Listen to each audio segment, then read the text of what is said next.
Queria saber de você quais são os desafios que você enxerga na parte de educar os profissionais de logística e quais são os desafios que os profissionais de logística têm na hora de entrar na educação, na hora de ser educado, na falta de conhecimento, né? Eu queria entender um pouco disso de você.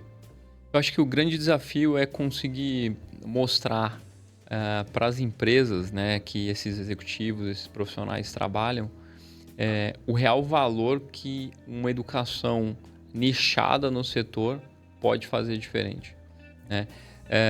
E a gente, como a gente ainda é uma escola nova, né, que poucos ainda conhecem, a gente aí, como eu disse, está com 1.000 alunos.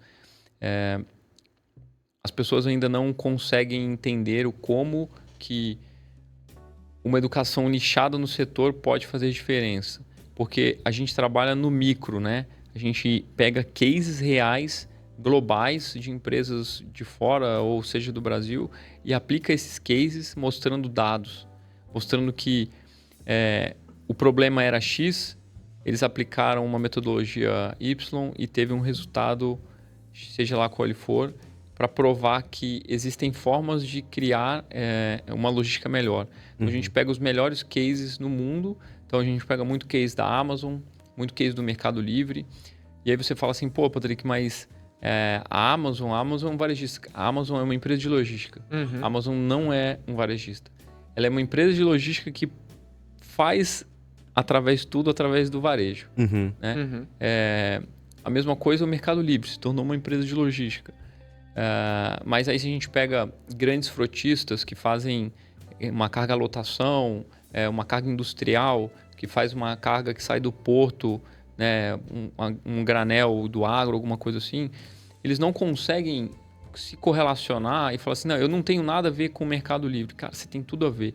Porque hoje o Mercado Livre é um modelo de excelência de gestão logística.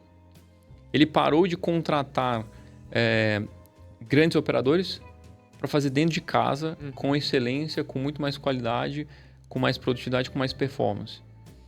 E se a gente consegue democratizar o que uma Amazon faz, o que uma Walmart faz, o que uma Magazine Luiza faz, que são empresas que têm uma tecnologia por trás, para esses grandes frotistas, para essas grandes transportadoras, isso é um exemplo. E aí esse é o grande desafio, né? Tirar um pouco o mindset do dono daquela transportadora, de falar assim, não, eu sei tudo, hoje eu tenho uma frota de 100, 200, mil veículos, eu cresci e eu não preciso educar ou colocar um curso para o meu profissional X aqui. Cara, o mundo mudou, né? Muitas empresas, como a gente disse aqui agora, estão quebrando porque as margens estão cada vez menores, cada vez mais apertadas. Ontem eu estava vendo um dado, de novo, dados sempre americanos, difícil ter dados brasileiros, mas que o índice de transportadoras por embarcador está caindo. Hoje a gente pega aqui uma grande indústria, um grande varejista, o cara tem 20, 30 transportadoras dentro ali da operação dele.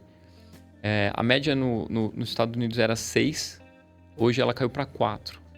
Então o cara dentro da operação da empresa dele tem 4 fornecedores de transporte. É muito menos do que... Por quê? Porque no mercado americano está tendo uma consolidação. Por quê? Porque os preços o preço de frete está cada vez mais apertado. As transportadoras estão perdendo cliente, e aí como elas começam a perder cliente, elas estão reduzindo a margem, reduzindo o preço, e algumas não estão aguentando. Então o que acontece? Eu me junto com ele. E aí ele se junta com ele. E aí ele vai tendo uma consolidação, tem cada vez menos empresas, mas empresas mais fortes, mais parrudas. Isso vai começar a acontecer no Brasil. O Brasil é um país continental. Não lembro os números agora, talvez vocês saibam quantas transportadoras. Eu vi esse número esses dias na NTT, mas eu não lembro agora de cabeça. Mas acho que a frota é de 2 milhões de veículos, se não me engano. Mais ou menos isso. Né? Com, sei lá, talvez com 500 mil transportadores, sei lá quantos mil transportadores devem ter aí. Mas precisa ter uma união. E o dono da empresa, o gestor, a diretoria precisa entender que essa é a dificuldade, de novo respondendo a tua pergunta, que o mundo mudou e a gente precisa reeducar esse mindset, reeducar as novas técnicas, reeducar os novos conceitos. A gente fala muito sobre dados na nossa escola. Na logística, por muito tempo, as decisões eram tomadas por feeling. Eu sempre fiz assim, acho que vai continuar dando certo. Cara, os dados estão dentro da tua empresa. Como vocês têm, com certeza, uma base de dados enorme que vocês dão resultado para os clientes de vocês através de números, né? Exato. Contra fatos não há argumentos. Cara, pega os dados que estão dentro de casa, analisa os dados e chega numa conclusão. Mas, provavelmente, o profissional que está lá dentro não sabe analisar os dados. Exatamente. Ou não sabe nem contratar uma pessoa que sabe analisar os dados para chegar no resultado. Exatamente. Esse é um dos desafios. Esse é um ponto que a gente fala muito aqui quando a gente vai conversar com o pessoal, principalmente sobre telemetria, né, que envolve ali todos os dados de modo de condução do motorista para passar para o gestor como ele vai usar esse dado, né, o que é que aquilo significa e o que é que ele vai precisar fazer ali e mostrar para o motorista para mudar aquele hábito e trazer resultado prático, né? O gestor ainda tem essa dificuldade de entender, o que significa essa aceleração, essa curva, essa frenagem brusca, o fato de ele estar fora do RPM, como é que esse dado está impactando no final ali na minha eficiência e o que é que eu faço para mudar ele, né? E esse processo de educação que vai potencializar o resultado e não só a ferramenta, a tecnologia em si, né? A gente fala muito isso com o nosso cliente e a gente tem trazido alguns pontos de educação com o nosso time de sucesso do cliente para tentar auxiliar o gestor nesse dia a dia, né? Com essa dificuldade. Os mesmos desafios. Sim. Os mesmos desafios de mostrar resultado antes. Exato. E nós temos um empresariado que ainda quer experimentar, né? Quer experimentar para ver se aquilo ali vai dar certo. Então a gente precisa primeiro provar os cases que a gente já tem, que não são poucos, já tem uma quantidade grande de resultados positivos, ainda não são suficientes para ele entender, poxa, eu preciso disso.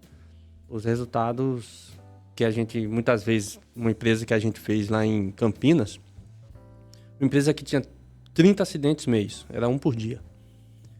A gente terminou a implantação de um mês do processo de telemetria e nesse um mês de implantação a gente teve um acidente. E sem culpa ainda. Alguém que colidiu na traseira do ônibus. A gente pega uma redução de 12% do consumo de combustível. De uma empresa que estava ali gastando 200 mil litros de diesel mês. Então você vê que a gente primeiro entra, mostra o resultado, aí o empresariado começa a acreditar, opa, é legal, isso dá certo. Agora sim eu acredito. A gente ainda tem muito isso no mercado. O desafio então é bem semelhante com o que a gestão de frota hoje ainda enfrenta.